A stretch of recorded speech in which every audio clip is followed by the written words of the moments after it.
আসসালামু আলাইকুম। বেশ কিছুদিন আগে আমি একটা ভিডিও আপলোড করেছিলাম। সেই ভিডিওতে আপনাদেরকে দেখাইছিলাম আমি একটা ছোট্ট মুরগির জন্য একটি ছোট্ট ঘর বানাচ্ছি। তো ধীরে ধীরে আমাদের মুরগি ঘরের সম্পূর্ণ কাজ প্রায় শেষের দিকে। তো আজকে যেটুকু কাজ আছে এগুলো সব কমপ্লিট করব, এবং দেখতে পাচ্ছেন আমাদের মুরগি ঘরটা ছোট হলেও আমাদের পরিশ্রমটা অনেক বড় হয়ে গেছে। তো ধীরে ধীরে কাজ করতেছে, সময় কম, তাই সময়ের জন্য আমরা ঠিক মতো কাজ না করায় আমাদের মুরগি ঘরটা বানাতে বেশ কিছুদিন সময় লেগে গেছে। তো আমরা আজকে মুরগি ঘরের সম্পূর্ণ কাজটা শেষ করে আমরা যাবো আজকে আমাদের মাছের পুকুরে। ওখানে আমরা মাছের কিছু খাবার দিব।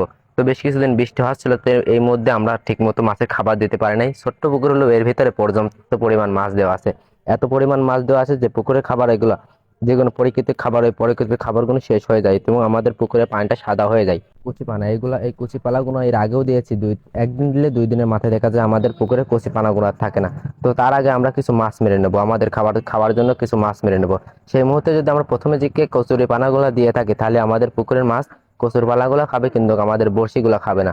তো দেখতে পাচ্ছেন আমরা মাছের কচুর পালাগুলা মাছ মারার পরে দিয়ে দেবো। তো বেশ কিছুদিন আমাদের এদিকে প্রচুর পরিমাণ বৃষ্টি হয়েছিল। তো বৃষ্টির কারণে আমাদের এইদিকে পুকুরে পানি বৃদ্ধি পেয়ে আমাদের পুকুরের পানিগুলা আমাদের পুকুরের উপর দিয়ে উঠে আমাদের পাশের জমিতে চলে যায়। পাশের জমি থেকে আমাদের পুকুরের পাশে একটা খাল আছে, সেই খালে কিছুগুলো মাছ চলে যায়।